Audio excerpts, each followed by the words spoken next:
नमस्ते। India news का digital platform देख रहे हैं आप। आपके साथ हूँ मैं सोनल दहिया। हर आदमी के लिए 8 घंटे की जो नींद है वो बहुत ज़रूरी होती है। 8 आवर्स आपको सोना ही सोना चाहिए। लेकिन कई लोगों के साथ दिक्कत होती है कि 8 घंटे की नींद लेने के बाद भी उनको आलस्य रहता है, थकान रहती है, कमज़ोरी रहती है। तो इसकी वजह आपको समझने की ज़रूरत है, क्योंकि कई बार जब हम उठते हैं तो हम अपने छोटे छोटे सिम्टम्स को नज़रअंदाज कर देते हैं।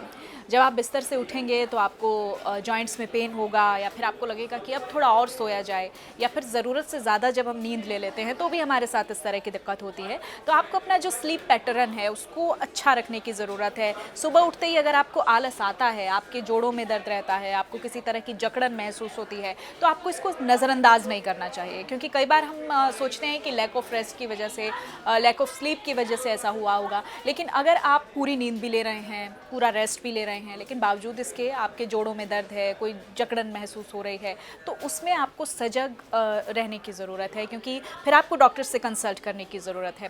कुछ ऐसे टिप्स हैं जिस पे आप काम करके इस जो सुबह सुबह जो आपको एक आलस्य आता है, जो थकान आती है, उस पर आप काबू पा सकते हैं। सबसे बड़ा रीज़न होता है आपका वज़न।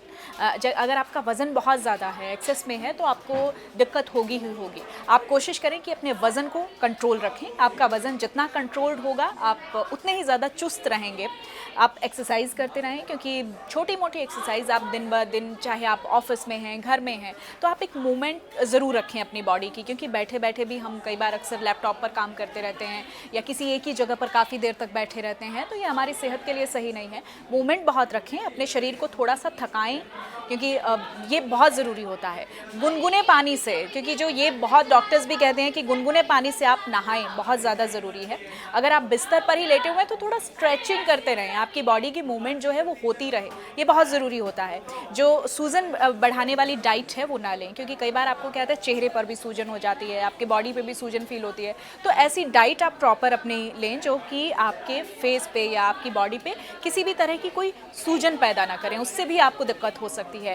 कोशिश करें कि जो कैल्शियम है, विटामिन सी है, डी है, विटामिन डी की बहुत दिक्कत होती है। ख़ास तौर पर हम देखते हैं औरतों में भी, हम लोग विटामिन डी को बिल्कुल इग्नोर कर देते हैं। हम धूप नहीं लेते हैं, या विटामिन डी से जुड़ा हुआ फूड नहीं लेते हैं, वो विटामिन्स, वो मिनरल्स नहीं लेते हैं जो हमें विटामिन डी प्रोवाइड करवाते हैं। तो कोशिश करें कि अपनी जो कैल्शियम है, विटामिन डी है, इसको प्रॉपर रखें और इसका चेकअप टाइम टाइम पर करवाते रहें।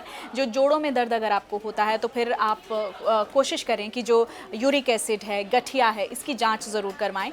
धूप में कुछ समय बिताएँ, जिससे कि आपको जो सेरोटोनिन लेवल है वो बढ़ेगा और रात में आपको अच्छी स्लीप आएगी। तो ये कुछ ऐसी चीज़ें हैं जिसको आप अपने रूटीन में शामिल करके कोशिश कर सकते हैं कि आप एक अच्छी नींद लें।